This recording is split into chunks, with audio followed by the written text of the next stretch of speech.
안녕하세요. 덕구TV 건덕근 김고은입니다. 요즘에 진짜 독감 환자들이 아직 줄지 않으면서 외래 독감 후에 후유증으로 오는 경우들이 많아요. 그래서 오늘 저희가 이제 꼭 독감뿐만 아니라 이제 후유증 중에서 어떤 후유증들이 있냐면 못 걷겠다고 해서 오는 애들이 있어요. 그쵸. 갑자기 다리가 너무 아파요. 종아리가 아파요. 그러면서 까치발을 들면서 애들이 걷기 시작을 하고 너무 당황하시죠? 그리고 너무 당황한데 그것도 큰 애들이 막 한 3, 4살짜리 이런 애들도 물론 있지만 그거보다 초등학교 저학년 아이들이 갑자기 독감 후에 다 이제 멀쩡히 열도 떨어지고 뭐 이제 기침도 안 해요 하는데 갑자기 종아리가 아파서 못 걸어요. 이런 애들이 있는데요. 신기한 거는 독감뿐만 아니라 코로나 후에도 그런 아이들이 좀 몇몇 있었고요. 그리고 몇몇 그냥 열감기 이후에도 그렇게 못 걷는 경우들이 있었어요. 아니면 걸을 수 있더라도 다리에 통증을 호소하는 경우들이 있었는데 그런 질환에는 어떤 걸 우리가 의심해 봐야 되는지 또 어떻게 대처를 해야 되는지에 대해서 말씀드리려고 합니다. 제일 흔한 거는 Benign Acute Childhood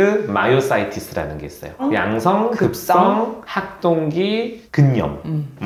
그래서 그게 이제 보통 독감이나 코로나 같은 그런 바이러스들이 앓고 나서 종아리에 있는 근육에 염증을 일으키는 거예요. 이거는 사실 시간 지나고 안정 취하면 대부분 경우가 좋아지는데 가끔 이게 그냥 너 다리 뭉친 거야 아파서 몰라 너 그냥 학교 가 이렇게 하시는 분들이 계신데 그런 경우에는 근육이 더 파열이 되는 경우들이 있어요. 그러면 근육이 파열이 되면 근육이 깨지면서 거기서 나온 성분들이 콩팥으로 가서 콩팥을 침착시켜서 혈뇨를 유발한다거나 콩팥을 망가뜨리는 경우가 있어요. 그래서 이런 경우는 사실 바로 너 참고 학교 가라 할 게 아니라 무조건 병원에 오셔서 아니면 설명을 들으시거나 집에서 일단 하루 이틀 정도는 무조건 안정을 취해야 되고요. 물을 엄청 많이 마셔야 돼요. 그래서 물을 많이 마셔서 이제 그런 나쁜 그 세포 깨진 것들이 빠져나갈 수 있게 해주시는 게 되게 중요한 팁이에요.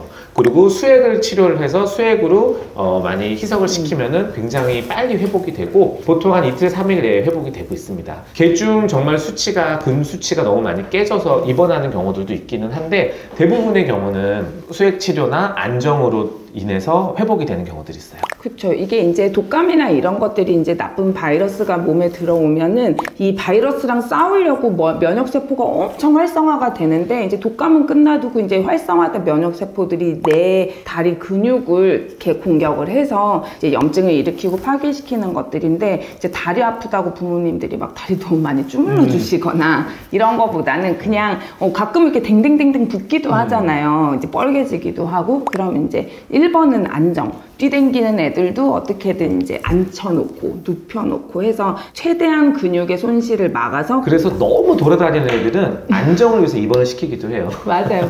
수액으로 묶어놓는다고 저희가 보통 얘기를 하는데 못 돌아다니게. 그런데 이제 그게 그런 질환처럼 2, 3일 이내에 좋아지지 않는 통증이 있어요. 관절이 점점 붓는다거나 아니면 종아리가 아픈 게 아니라 이제 무릎이나 골반 그리고 고관절 이런 그런 쪽이 이제 아파서 못 걷는 아이들이 있어요.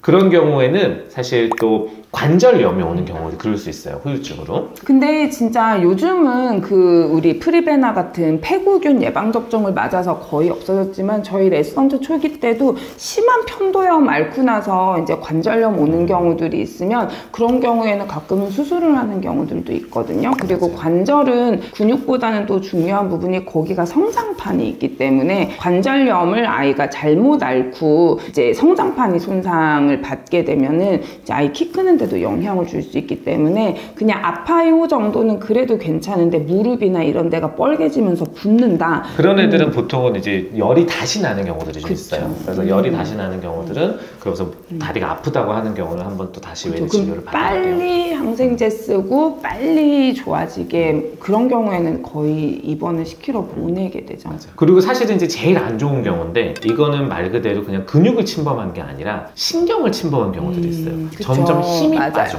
이거는 통증보다는 나 갑자기 다리를 못 들겠어. 막 뭐 다리를 이렇게 힘이 안 들어가, 안 움직여져. 약간 이런 식으로 오는 경우들이 있어요. 이것도 마찬가지로 바이러스 감염 후에 생기는 거예요. 독감의 원인이 될 수도 있고. 그래서 이제 자기 면역이 이제 어떻게 보면 손상을 입어서 그 영향을 받아서 신경에 이제 염증이 생겨서 점점 못 걷거나 못 움직이거나 그렇게 해서 이제 입원을 해서 조금 입원 기간이 길어지는 경우들이 있어요. 물론 회복이 되고 좋아지면서 완전히 좋아지기도 하지만 그런 식으로 움직이지 못하는 근육이 말을 안 듣는 그런 경우는 이제 바로 응급실을 가보셔야 될 수 있어요. 그렇죠. 저도 레지던트 때 이제 수족구병 앓고 나서 이제 그게 이제 여러 종류들이 있는데 이제 길랑바레 신드롬이라고 해가지고 수족구 때문에 과잉 활성화된 자기 면역이 이제 신경을 건드려서 2돌, 3돌짜리 애였는데 잘 걷고 뛰던 애가 이렇게 세워놓으면 다리에 힘이 없어서 이렇게 막 주저앉아요. 그래서 이제 깜짝 놀라서 오시는데 그런 아이들 막 MRI 찍어보면 이미 이제 뇌에 약간의 구멍처럼 이렇게 보이는 부분들도 있고 근데 물론 고용량 스테로이드 쓰고 입원 치료하면 거의 대부분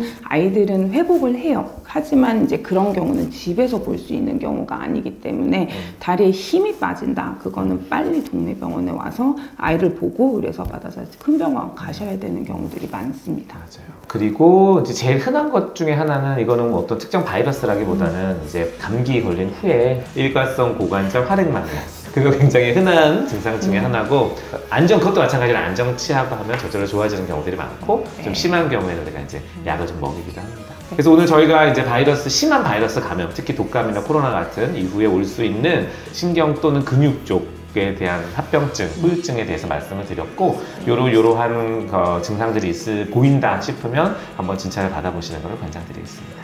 감사합니다. 안녕히 계세요. 안녕히 계세요.